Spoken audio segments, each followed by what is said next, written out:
Home news and blog থেকে আমাদের Saint Martin ট্রিপে সবাইকে স্বাগত জানাচ্ছি। আমরা এই ব্লগে তোমাদেরকে আমাদের ট্রিপের যাবতীয় খরচ এবং আমরা কি কি মজা করেছি তা শেয়ার করব। আশা করি এটা অনেকটা ইনফরমেটিভ এবং মজাদার হবে, তাই আপনারা আমার পুরো ভিডিওটি দেখবেন।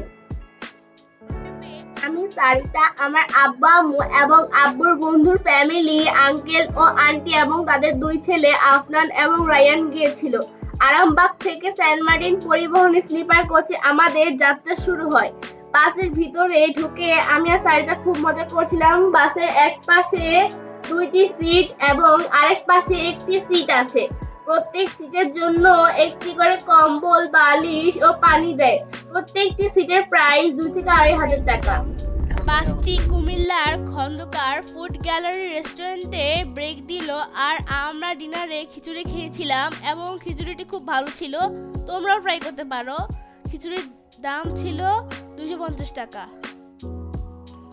তারপর আমরা ভোরে টেকনাফে পৌঁছে গেলাম। আমরা সবাই খুব এক্সাইটেড ছিলাম সকালে নাস্তা খাওয়ার জন্য। আমরা লাগেজ নিয়ে হোটেলে যেতে থাকলাম, লাগেজ টানতে টানতে আর সামনে যেতে যেতে হোটেলে পৌঁছে দ্রুত খাওয়া শেষ করে ঘাটি দিকে গেলাম। চারপাশটা খুব সুন্দর ছিল। আমরা দ্রুত হেঁটে জাহাজে ঢুকে গেলাম। এই জাহাজের নাম হলো MV-12 আউলিয়া আর প্রত্যেকজনের টিকিট প্রাইস হচ্ছে পেনোরামা বিজনেস চেয়ারে 1600 টাকা রাউন্ড ট্রিপ। আমরা সবাই সমুদ্রের দৃশ্য দেখতে দেখতে পৌঁছে গেলাম সেন্ট মার্টিনে। যে রিসোর্টের নাম হচ্ছে রেইন ড্রপ রিসোর্ট। রুমের ভাড়া হচ্ছে 4000 টাকা।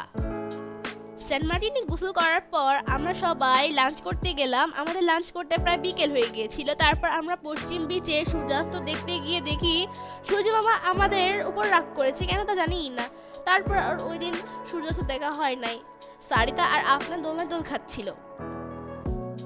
তারপরের দিন আমরা ব্রেকফাস্ট করতে শায়রি রিসোর্টে গিয়েছিলাম।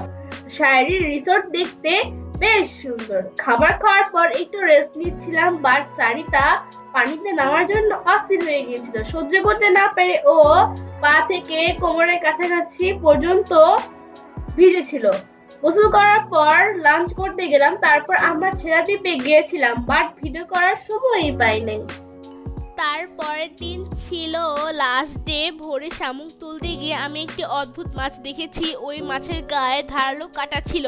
শামুক তোলার পর বাসায় গিয়ে রেডি হয়ে হোটেলে খাবার খেয়ে ব্যাগ লাগেজ নিয়ে ঘাটের দিকে গিয়ে জাহাজে উঠেছিলাম।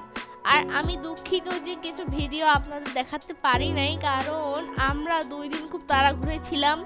আজ এই পর্যন্তই। ভিডিও ভালো লাগলে অবশ্যই লাইক, কমেন্ট, শেয়ার এবং সাবস্ক্রাইব করতে ভুলবেন না কিন্তু। Bye bye.